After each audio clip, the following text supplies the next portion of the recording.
c'est Angelica. Dans cette vidéo, nous allons plonger dans l'histoire et la science du savon. Aujourd'hui, on utilise le savon sans même y penser. Pour se laver les mains, pour prendre une douche, pour faire la vaisselle. Pourtant, derrière ces gestes banals du quotidien, se cache une découverte fascinante vieille de plusieurs milliers d'années. Le savon existe depuis des milliers d'années, mais il n'a pas été inventé d'un seul coup. Il a plutôt été découvert progressivement, presque par hasard. Les humains ont constaté qu'un mélange de graisse et de cendre nettoyait particulièrement bien. Les premières traces de savon remontent jusqu'à environ 2800 avant notre ère, dans l'ère de la Mésopotamie. Des textes anciens décrivent déjà des mélanges d'huile, de graisse et de cendre utilisés pour laver les tissus. Plus tard, les Romains auraient observé qu'autour des lieux de sacrifice, la pluie mélangeait naturellement les graisses animales, les cendres des feux et l'eau.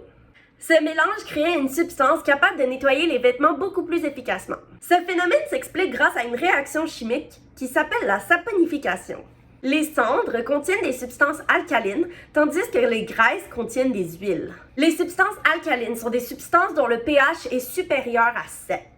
On peut les voir comme l'opposé des substances acides. Par exemple, le jus de citron est acide, l'eau pure est neutre et la majorité des produits nettoyants sont alcalins. Ces substances ont la capacité de réagir avec les graisses et de les transformer. Dans le cas des Romains, les cendres qui libèrent des substances alcalines vont se mélanger au gras et à l'eau afin d'enclencher la saponification. Cette réaction transforme la graisse en savon. On peut imaginer ce processus comme une clé chimique. L'alcalin déverrouille et transforme les graisses en une nouvelle substance capable de capturer les saletés et de les transporter dans l'eau. Ainsi, ce n'était qu'au départ qu'une découverte accidentelle qui est devenue au fil du temps l'une des inventions les plus importantes pour l'hygiène humaine. Pour comprendre le savon, imagine que l'eau et le gras sont deux personnes qui refusent de se tenir la main. Quand tu as du gras sur les mains, comme de l'huile, du beurre ou de la sueur, l'eau seule ne peut pas vraiment l'enlever. Les deux substances ne se mélangent presque pas. Alors, le savon va agir comme un intermédiaire.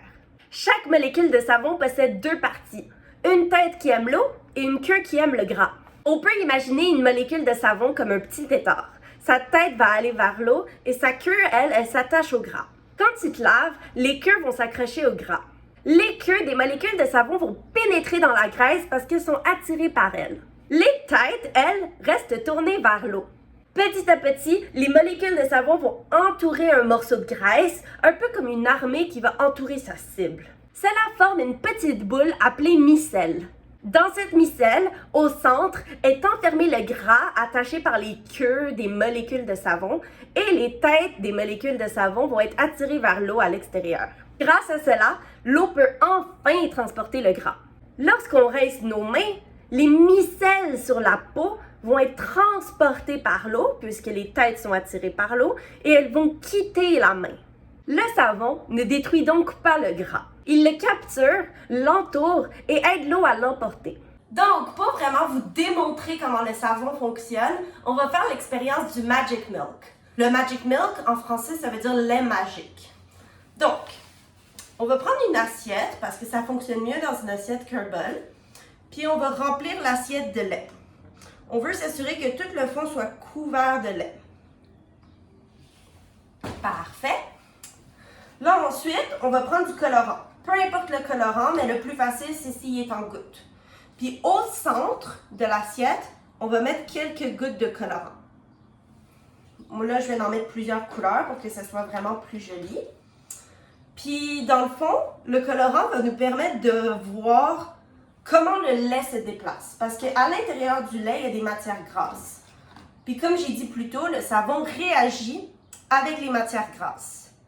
Fait qu'on va vraiment pouvoir voir visuellement comment ça se fait. Je vais rajouter la dernière couleur, puis après, on va y aller. Parfait. Donc, avec un Q-tip, je vais le tremper dans du savon. Et vous allez voir, la molécule de savon, on se souvient, c'est comme un tétard. La tête est attirée vers l'eau et la queue est attirée vers le gras. Fait que les molécules de savon vont s'attacher au gras, aux matières grasses du lait. Elles vont les entourer. Les molécules de savon vont se déplacer rapidement dans le lait. Puis vous allez voir la réaction. C'est pas qu'elles repoussent le colorant, c'est vraiment qu'elles s'attachent aux matières grasses. Je vous invite donc à reproduire l'expérience chez vous. Tous les savons nettoient, mais pas de la même façon. Chaque type est adapté à un type de surface, à un type de saleté et à un niveau de douceur recherché. Un savon très puissant pourrait irriter la peau, tandis qu'un savon trop doux aurait de la difficulté à nettoyer une poêle très grasse. Le savon pour le corps, par exemple, est conçu pour nettoyer la peau sans enlever trop les huiles naturelles, éviter les irritations et même hydrater la peau. Il contient souvent des huiles végétales, de la glycérine, des agents hydratants et même des parfums doux. Son pH est généralement mieux adapté à la peau. Les nettoyants pour le visage, eux, sont plus doux, sont moins parfumés et sont souvent adaptés à un certain type de peau, comme les peaux grasses, les peaux sèches, les peaux acnéiques, puisque souvent la peau du visage est beaucoup plus sensible. Ils peuvent contenir des ingrédients spécialisés, comme des acides salicyliques, des céramides, de l'aloe vera et même du charbon. Le savon à vaisselle est conçu pour attaquer rapidement les gras alimentaires. Il doit dissoudre efficacement les huiles, produire une mousse abondante et fonctionner même à l'eau froide.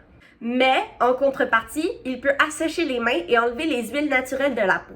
C'est pourquoi il n'est pas fait pour se laver le corps régulièrement. On confond souvent le savon et le détergent, mais ce n'est pas exactement la même chose. Le savon classique est fabriqué à partir de graisses et de substances alcalines et fonctionne souvent moins bien dans une eau très dure. Les détergents modernes, eux, sont fabriqués chimiquement, fonctionnent dans plusieurs conditions et sont souvent conçus pour des raisons très spécifiques. Le liquide vaisselle et plusieurs shampoings sont techniquement des détergents. Contrairement à ce qu'on pourrait croire, plus de mousse ne veut pas nécessairement dire un meilleur nettoyage. Certains savons vont mousser beaucoup puisqu'il y a des agents à l'intérieur qui permettent de faire plus de mousse. À l'inverse, certains savons très efficaces comme des savons naturels ou des savons dermatologiques vont créer presque aucune mousse mais vont nettoyer vraiment très bien. En réalité, la mousse sert à donner une sensation de propreté, à rassurer le consommateur et à rendre l'utilisation du savon plus agréable. Les fabricants savent que la majorité des gens associent une mousse abondante à une meilleure efficacité. Mais scientifiquement parlant, ce n'est pas vraiment le cas. Ce sont les molécules de savon qui emprisonnent le gras et permettent à l'eau de l'éliminer. Merci d'avoir écouté la vidéo. Si elle t'a plu, n'hésite pas à liker, t'abonner et partager avec tes amis. Laisse-moi un commentaire si tu as des questions ou si tu as une idée de prochaine vidéo que tu aimerais que je fasse. Sur ce, à très vite pour une prochaine vidéo. Mouah! Bisous!